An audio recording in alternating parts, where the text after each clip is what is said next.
Hello students, welcome back to my channel Shipra classes. मैं आप लोगों के लिए लेकर आई हूँ नेक्स्ट वीडियो इंग्लिश का पेपर एनालिसिस। हम सीडीपी पेपर 1 का इंग्लिश का पेपर एनालिसिस डिस्कस करने वाले हैं। सीडीपी डिस्कस कर चुके हैं, यूटेट का सीडीपी पेपर 1 डिस्कस कर चुके हैं, हिंदी डिस्कस कर चुके हैं और यूटेट का पेपर 2 सीडीपी डिस्कस कर चुके हैं। ये 4th वीडियो है इंग्लिश की, सीडीपी यूटेट की पेपर 1 की। ठीक है, तो चलिए स्टार्ट करते हैं अपना डिस्कशन। इंग्लिश में क्वेश्चंस अच्छे पूछे गए हैं। चलिए देखते हैं क्या है first question. Question number first है, identify the correct active voice of the sentence. आपको क्वेश्चन में बताना है active voice of the sentence. By whom was it done, by whom was it done, इसका एक्टिव वॉइस बताना है, active voice of this sentence. तो इसमें जो बाय हुम है, बाय हुम चेंज होकर हो जाएगा आपका who did it. Bye whom was it done, who did it, इसका आंसर हो जाएगा who did it. Point out the figure of speech in the following sentence. आपको इस सेंटेंस में फिगर ऑफ स्पीच बतानी है। Integrity is the backbone of character, integrity is the backbone of character में आपको फिगर ऑफ स्पीच बतानी है, तो उसका आंसर है मेटाफोर। अगर किसी क्वेश्चन में कुछ आपको कमी लगती है, कोई क्वेश्चन का आंसर आपको गलत लगता है, तो प्लीज डिस्कस जरूर कीजिएगा ताकि मैं भी उसको अच्छे से और एक बार देख पाऊं। अकॉर्डिंगली मैं आंसर सही लाई हूं, लेकिन फिर भी अगर कहीं कोई गलती होती है तो प्लीज डिस्कस कीजिएगा। विच of the following is an oxymoron, आपको बताना है कि विच of the following is an oxymoron, तो इसका आंसर क्या होगा? डिफिनिंग साइलेंस। नेक्स्ट क्वेश्चन है, complete the sentences bye selecting the appropriate model. I dash swim across the river when I was young. तो आपको क्या बताना है, इसमें क्या करना है, आपको सेंटेंस कंप्लीट करना है। तो इट मींस इसका answer I could swim across the river when I was young, मैं कर सकता था, तो आई कुड। ठीक है, fill in the blank with suitable article. The eggs are sold by dash dozen, तो इसमें आपको क्या लगाना है, आर्टिकल, तो इसमें आ जाएगा the productive skills of language are, आपको प्रोडक्टिव स्किल्स बताने हैं लैंग्वेज के, तो सिंपल क्वेश्चन था, इसका आंसर है speaking and writing is a productive skill of the language. Next question है, क्वेश्चन नंबर 67 है, after a story telling session the learner are asked to change the ending of the story, this will help the learner. अगर कोई story telling session के बाद में learners के अंदर जो चेंज देखा जाएगा, तो वो क्या होगा, मतलब लर्नर की किस चीज में हेल्प करेगा, ये पूछा जा रहा है क्वेश्चन में। तो इसका आंसर है बिकम इमेजिनेटिव एंड क्रिएटिव। तो लर्नर जो हो जाएगा वो कहीं ना कहीं इमेजिनेटिव और क्रिएटिव हो जाएगा after a story telling session. what which approach emphasizes interaction as the means and the goal of learning a language। तो इसका आंसर क्या हो जाएगा, इसका आंसर हो जाएगा communicative. what approach emphasizes interaction, interaction के बाद आपका गोल लर्निंग, आपने क्या सीखा, कम्युनिकेटिव, आप कम्युनिकेशन करना अच्छा सीख गए, तो क्या द मीन लैंग्वेज में क्या हो जाएगा, communicative. Intensive reading, intensive reading क्या होती है, जिसे आप बहुत अच्छे से पढ़ रहे हैं इंटेंसिवली। ठीक है, तो उसको मीन्स हुआ कि आप कोई ना कोई टेक्स्ट जो है वो पार्ट्स में पढ़ रहे हैं, डिटेल में पढ़ रहे हैं, बहुत ज्यादा इंटेंसिव उसमें एकदम से घुस चुके हैं, अच्छे से पढ़ रहे हैं, तो डिटेल्स में पढ़ रहे हैं, तो ऑप्शन हो जाएगा reading the text in parts for detail. Next question है, which of the following is the most appropriate to make grammar teaching effective. तो अगर आपको कोई भी टीचिंग इफेक्टिव बनानी है और ग्रामर पढ़ाना है, तो आप मोस्ट अप्रोप्रिएट क्या रहेगा आपके लिए, ग्रामर को अप्रोप्रिएट बनाने के लिए, तो किस तरह से टीचिंग इफेक्टिव करेंगे। The material should not be taken from learners text book, text book की, लर्नर की टेक्स्ट बुक से कोई भी मटेरियल नहीं लेना चाहिए। मोर अटेंशन शुड बी पे टू वोकैबुलरी एनरिचमेंट, वोकैब पे ज्यादा ध्यान देना चाहिए।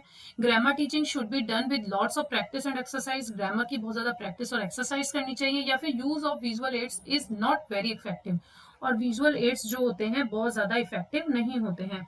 तो जब ग्रामर के लिए कहते हैं ना कि प्रैक्टिस करनी चाहिए, जैसे मैथ्स में कहते हैं कि ज्यादा से ज्यादा प्रैक्टिस करोगे तभी आप अच्छे से उसको मैथ्स को समझ पाओगे, इसी तरीके से ग्रामर को कहते हैं कि grammar teaching should be done with lots of practice and exercise.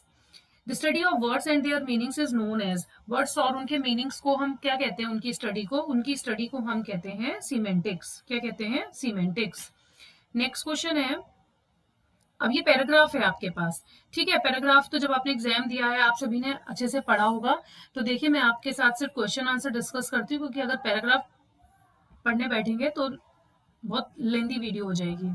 Which of the following is not implied in the passage, आपसे पूछा जा रहा है कि इसमें से पैसेज में क्या इम्प्लाइड नहीं है, which is not implied in the passage. तो देखिए जैसे मैंने सारे ऑप्शंस पढ़े तो अकॉर्डिंगली आंसर मुझे मिला ऑप्शन बी। आप लोग बताइएगा कि आप इसका आंसर क्या करके आए हैं। Law ensures people religious and social rights absolutely and unconditionally. ठीक है, नेक्स्ट क्वेश्चन देखते हैं, question number 73।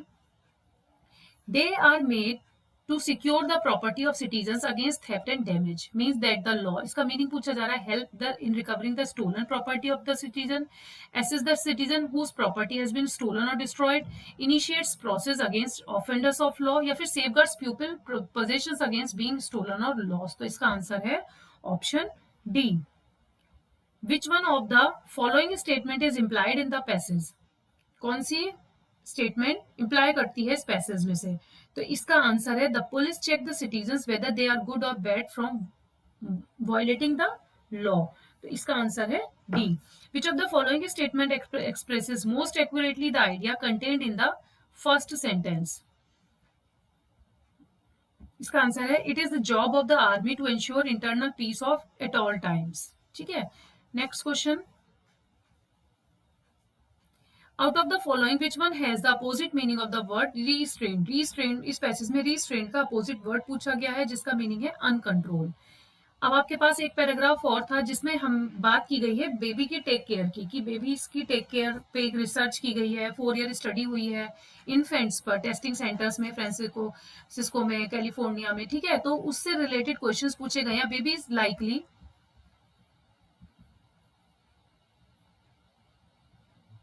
A baby is likely to feel more at ease with, तो आपसे पूछा जा रहा है एक बेबी जो है वो ईज कब फील करती है, मतलब comfortable, baby is likely to feel more at ease कब फील करती है? तो वो जब फेलो बेबीज के साथ, मतलब अपने साथ के बच्चों के साथ वो इजी महसूस करते हैं। ठीक है, नेक्स्ट क्वेश्चन है how should the working parents provide care to their babies? तो जो वर्किंग पेरेंट्स हैं वो अपने बेबीज को किस तरह से केयर प्रोवाइड करते हैं? Take their babies along with them, क्या अपने साथ वर्किंग प्लेस पे ले जाते हैं? नो। फिर क्या करते हैं? Admit them to good nursery school में प्रोवाइड दे देते हैं? No. Hire a maid servant of their care? No. Find a private home with other infants? तो अकॉर्डिंगली पैसेज में कहा गया है कि find a private home with other infants, तो और बच्चों के साथ वो उन्हें रखना प्रेफर करते हैं। Which of the following is true about doctor Benjamin Spock? Benjamin Spock के हिसाब से क्या ट्रू है, ये पूछा गया। He writes on issues related to infants, उन्होंने क्या करा है? इन्फेंट्स के बारे, इश्यूज के बारे में लिखा है। Who is going to get a direction और clue from the finding stated in the passage? तो इसका आंसर क्या है? इसका आंसर है working parents. Passage is all about care for babies, तो हम यहाँ पे हमने बेबीज की ही तो बात करी है, तो इट मीन्स इसका आंसर क्या हो जाएगा? Care for babies. Next question है identify the segment in the given sentence which contains a grammatical error. If there is no mistake, the answer is no error. तो आपको इसमें एरर बताना है। तो जो ये क्वेश्चन है neither my sister nor my brother, तो आर इंटरेस्टेड की जगह हो जाएगा इज इंटरेस्टेड, तो इसका ऑप्शन बी जो होगा वो ग्रामेटिकल एरर है इसमें, इसलिए ये B is your correct answer. Next question में पूछा गया if you were following the rules you would not have been disqualified, तो इट मींस इसका आंसर हो जाएगा सी। क्या आंसर हो जाएगा इसका? सी। ठीक है, नेक्स्ट क्वेश्चन पे बढ़ते हैं हम अपने क्वेश्चन नंबर 84 पर। इसमें पूछा गया है कि आपको अप्रोप्रिएट ऑप्शन बताना है। He was dash angry to speak to me, तो he was too angry to speak to me, जब वो मुझसे बात कर रहा था बहुत नाराज था। तो 84 का क्या हो गया? B. The committee left dash seats after deciding the matter, committee matter discuss करने के बाद छोड़ के चली गई, तो कमिटी लेफ्ट देयर सीट्स, अपनी सीट्स को छोड़ दिया। In the following sentence choose the most appropriate antonym of the underline word, आपको इसमें एंटोनियम बताना है जो वर्ड अंडरलाइन है। तो डेलिब्रेट का आपको एंटोनियम बताना है। तो डेलिब्रेट मीन्स जिस काम को बहुत अच्छे से करते हैं, जानबूझकर करते हैं, डेलिब्रेटली करते हैं। और अनइंटेंशनल मतलब जो आप बिना किसी सोच समझ के अनइंटेंशनली करते हैं, तो इट मीन्स इसका एंटोनियम हो जाएगा अनइंटेंशनल। ठीक है, नेक्स्ट क्वेश्चन नंबर 87 है क्वेश्चन नंबर 87 है, देयर इज अ परपीचुअल, पूछा जा रहा है कि मोस्ट अप्रोप्रिएट सिनोनियम, परपीचुअल का बताना, परपीचुअल state of conflict between the two villages over water resources. इसका मीनिंग ये है कि वाटर रिसोर्सेज को लेके बहुत सारे विलेजेस में मतलब बहुत ज्यादा कॉन्फ्लिक्ट्स हैं, लड़ाइयां हैं, जो कि एक परपीचुअल स्टेट है, मतलब जो कभी खत्म ना होने वाली हैं। तो कभी खत्म ना होने वाले को कहते हैं परपीचुअल, हर समय चलते रहना एक काम को। तो वो मीनिंग है always, on going, never ending. आप कहेंगे इसका मीनिंग सबका सेम है, लेकिन हम इसमें से कौन सा आंसर करेक्ट है? तो नाउन से पहले एडजेक्टिव यूज हुआ है, परपीचुअल इज एडजेक्टिव, तो इसके लिए हम यूज करेंगे नेवर एंडिंग को। तो इसका आंसर होगा नेवर एंडिंग, कभी खत्म ना होने वाला conflict. Select the best alternative which can be substituted for the describing phrase below. A man of odd and abnormal habits or behavior, तो उनको क्या कहते हैं? डिस्क्राइबिंग फ्रेज का एक आपको बेस्ट ऑल्टरनेटिव बताना है, उसे बोलते हैं eccentric. Choose the most suitable option that describe their meaning of the following idiom, bold from the blue. तो इसका आंसर क्या हो जाएगा? An unexpected event, a bold from the blue and unexpected event. Choose the word with the correct spelling, आपको ये etiquettes की spelling दी गई है और एटिकेट की आपको स्पेलिंग करेक्ट बतानी है। बिल्कुल सिंपल क्वेश्चन था। Option D is your correct answer. मैंने कोशिश करी है कि आपके पास तक सही आंसर्स पहुंच पाए। अगर किसी क्वेश्चन में कंफ्यूजन है तो प्लीज डिस्कस विद मी। बार बार मैं अपनी हर वीडियो में आपसे यही बोल रही हूँ, कहीं भी किसी क्वेश्चन में आपको कुछ परेशानी नजर आती है, कोई कंफ्यूजन है, कुछ डिस्कशन करना चाहते हैं, तो प्लीज लेट मी नो, मुझे बताइए, ताकि मैं उस क्वेश्चन को सॉल्व कर पाऊँ अगेन, कि कहाँ मिस्टेक हुई है। और वीडियोस पसंद आ रही हैं तो शेयर कीजिए, लाइक कीजिए एंड सब्सक्राइब कीजिए, और इसी तरह वीडियोस में मेरे साथ बने रहिए। और आगे मैं और भी सब्जेक्ट्स लेकर आऊंगी। अभी अभी कंटिन्यूअस, क्योंकि क्वेश्चंस के आंसर्स को सर्च करना, ढूंढना, टाइम थोड़ा सा ज़्यादा लग रहा है, तो इसलिए मैं हर सब्जेक्ट की एक बार वीडियो बनाकर उनके क्वेश्चंस को अच्छे से स्टडी करने के बाद ही आपके पास तक आंसर्स पहुंचा रही हूँ, ताकि आपके पास तक सही आंसर पहुंच पाए। बाकी डिपेंड करता है आंसर की पे कि ऊपर से जो आंसर की आएगी फाइनल ऑफिशियल आंसर की, वो क्या रहती है। ठीक है, okay, thank you for watching.